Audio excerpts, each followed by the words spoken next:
Randy, we have trade movement in the East. No, not that team. The Cavs are trading DeAndre Hunter to Sacramento for Dennis Schroeder and Keon Ellis. Schroeder is in year one of a 3-year deal he signed with Sacramento, averaging just over 12 points per game. Hunter owed $23 and $24 million in the last 2 years of his deal that now Sacramento is absorbing. Elsewhere in the East, Sixers lost before they even played last night. NBA suspending Paul George for 25 games for violating the league's anti-drug policy. In an ESPN statement, or rather a statement to ESPN, George saying in the course of recently seeking treatment for a mental health issue, he made the mistake of taking something that led to the positive tests and says he takes full responsibility. His teammate Joel Embiid said this. It's unfortunate, for him and for us, but we just we're gonna hold on the fort until we get him back. But yeah, like I said, it's unfortunate. We can't replace it. It does everything for us defensively. Probably our best defender, perimeter defender. Offensively, can play so many roles: knock down shots, post up, creation, playmaking. Can't replace it. It's gonna be tough moving forward, but we just gotta try. Sixers have been playing some good, fun basketball lately. Maybe not for the Pelicans, who were visiting last night. There is Joel Embiid. Joel Embiid going to work.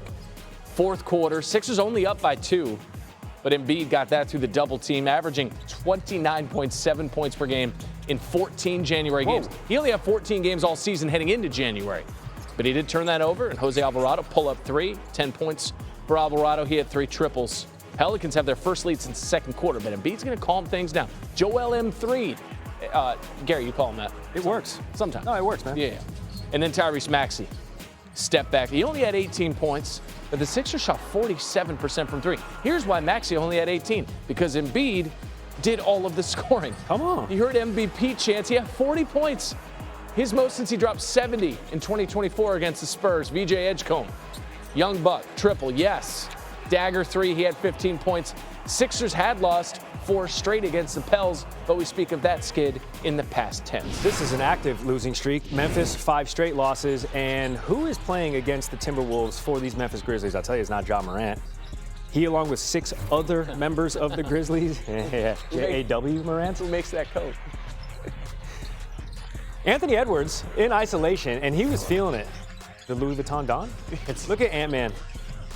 Moving, shaking. The Timberwolves fresh off beating Oklahoma City wire to wire, and Ant-Man feeling it. He looks like Jordan when he's playing. Look at that jumper. He does. It looks like MJ. Like spacing. It's not ridiculous. Minnesota, 3 straight wins, by the way, all by double digits in a large part thanks to Ant-Man double team. It doesn't matter. Closing minutes of the second quarter, falling away at the baseline. Ant-Man had 16 points in the first half. We go to the third quarter now. 4 Timberwolves players were over 20 points scoring. 3 starters, including Julius Randle. You saw just hit the jump shot right there. Jaden McDaniels, and then how about Naz Reid chipping in with 20 off of the bench.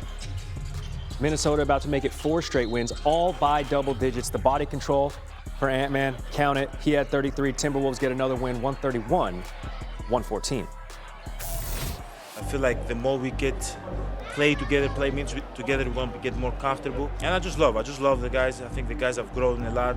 You want to be here if you guys are not able to? I'm here. I'm here. Don't ask me that question. I'm here. It's disrespectful towards myself and my teammate. I wear that jersey every single day. How confident are you'll finish the season with the Bucks? I don't know. I take it day by day. We're not playing hard. We're not doing the right thing. We're not playing to win. Guys are being selfish. And something's up with Giannis. He stopped just over half court. Another loss here at home for the Milwaukee Bucks. Probably give me a protocol of 4 to 6 weeks, and I'll be out.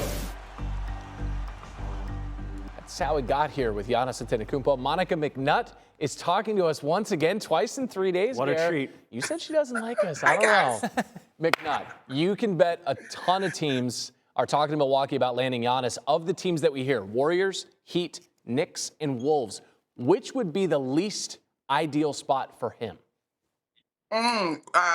I love this question so much, Randy. Okay, I think you gotta be wary of Miami. And I get it, especially in the Northeast right now. Who doesn't want to live down in Miami? But I just think it's obviously gonna cost whatever team is able to make this deal. But to me, it is gonna be eerily close to what Giannis has already come to experience in Milwaukee.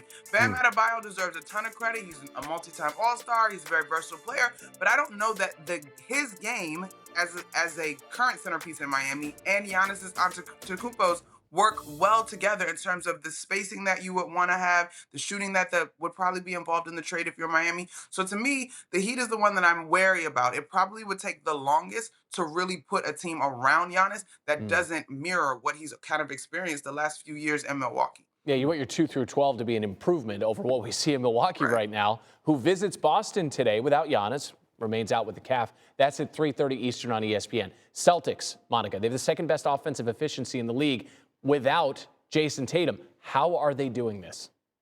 Okay, so let me just say, I don't know why people thought this team was going to be bad. Now, I will admit that I didn't have them being this good, but when you look at what they're doing offensively, first of all, they have a league-low 12 turnovers per game. That's the best mark in the league per contest. And then secondly, to me, they have a core that was able to remain intact. I don't know where people were in terms of forgetting how good Jaylen Brown is. He's a finals MVP. And the rest of those guys, what I see when I watch Boston is a very clear role definition and who they want to be on both sides of the basketball. So they're not turning the ball over crazy. They're hitting threes at, I believe, the second best field goal percentage from the three-point line in the league.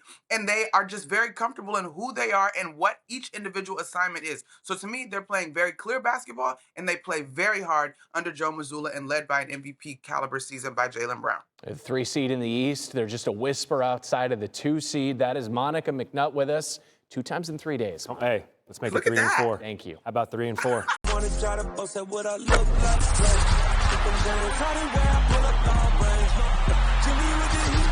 fire.